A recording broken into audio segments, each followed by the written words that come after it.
Today, the President will continue his campaign road tour in Chattanooga. We hear he plans to make an announcement about corporate taxes, and while I understand he's looking for headlines here, reports indicate that the policy he intends to announce doesn't exactly qualify as news. It's just a further left version of a widely panned plan he already proposed 2 years ago, this time with extra goodies for tax and spend liberals. The plan, which I just learned about last night, lacks meaningful bipartisan input, and the tax hike it includes is going to dampen any boost business might otherwise get to help our economy.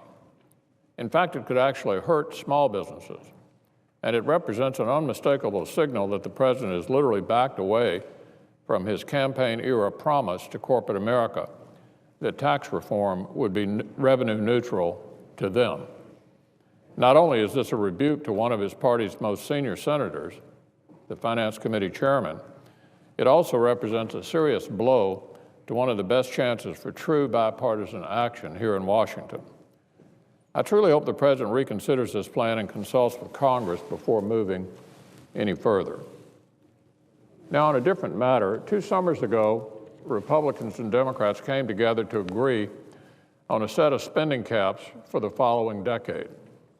President Obama agreed to it, as did leaders of both parties in the Senate and in the House. It was essentially a promise made to the American people that Washington would reduce spending by $2.1 trillion. And I was happy to help lead that effort. Well, 2 years later, Democrats are now trying to find ways to literally walk away from the promise we made. They're pressing to abandon the 2011 agreement in favor of higher spending, as evidenced by appropriation bills like the one we're considering this week, which actually hikes up spending by double digits. And the President is now actually threatening to veto bills that live up to the commitment we all made together 2 years ago. Let me repeat that. The President of the United States, who during the campaign took credit for the very savings Democrats now want to walk away from, is threatening to veto spending bills that would actually follow the law and live up to the commitment he himself signed. This represents a stunning shift for Democrats who just recently were warning against breaking the agreement. The chairwoman of the Budget Committee said last year that we have to be able to count on agreements that have been made instead of threatening a government shutdown. Yet that's just what she and her party are now threatening to do, to shut down the government unless an agreement we all made is literally torn up and thrown away. So if Democrats want to shut down the government because they can't wiggle their way out of a deal they agreed to, I guess there isn't much we can do to stop them. But Republicans intend to stick by the commitments we made to our constituents. Now, that having been said, there's also this to remember. Republicans have always said there may be more effective ways to achieve comparable spending reductions. And if Democrats want to propose smarter spending cuts that achieve the same kind of savings they committed to back in 2011, well, we're ready to listen.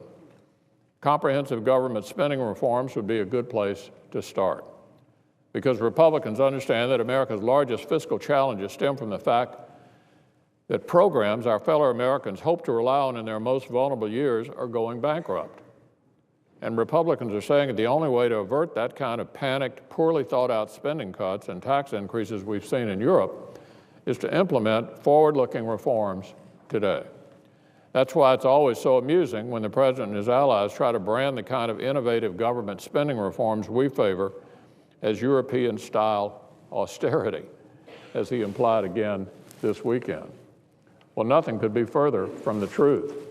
What the Europeans are doing in response to the threats from their creditors is essentially the opposite of the approach favored by Republicans. This is a type of long-term spending reforms we envision are often the only antidote against the kind of austerity we see in Europe. Because European austerity isn't about protecting future generations from spending cuts. It's about staying afloat today. And the tax increases Europeans enact under duress and the kind of pain Detroiters experience under bankruptcy, these are exactly the things Republicans aim to avoid. And we aim to avoid those things by acting intelligently today while we still have the time. And unlike Democrats, Republicans aren't looking for some colorless discussion about raising taxes here or snipping there or moving numbers around on a budget chart. We'd rather have a more holistic, forward-looking conversation, one about modernizing government to meet the challenges of the 21st century, where we ask questions like this: how do we modernize entitlement programs so they'll actually be accessible to Americans when they need them? Which government programs should be reformed, updated, or no longer make sense in the 21st century economy? How can services be delivered in a more efficient and technologically savvy way? And what structural reforms can we implement to ensure the most robust economic growth and job creation for this generation and for those to come? By addressing the big questions now, by identifying and implementing forward-looking reforms today, we can do a lot more than just reduce the deficit in the short term. We can also create jobs now, grow the economy now, make government work better now, and eliminate the threat of a debt crisis everyone knows is heading our way. A debt crisis that would usher in the very kind of European-style austerity Democrats claim to like, but keep accelerating, claim not to like, but keep accelerating exactly toward.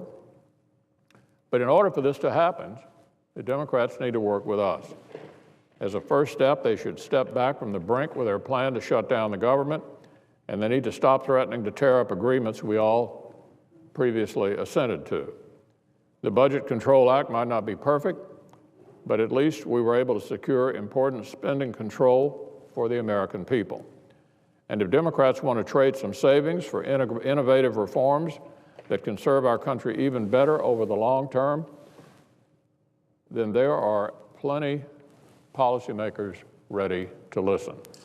But Republicans are not going to just give up on commitments made to our constituents. Not only would that be a betrayal of a promise we all made, but we've already seen where the Democrats' left-leaning policies and European-inspired ideas lead. And more of that is the last thing our country needs right now.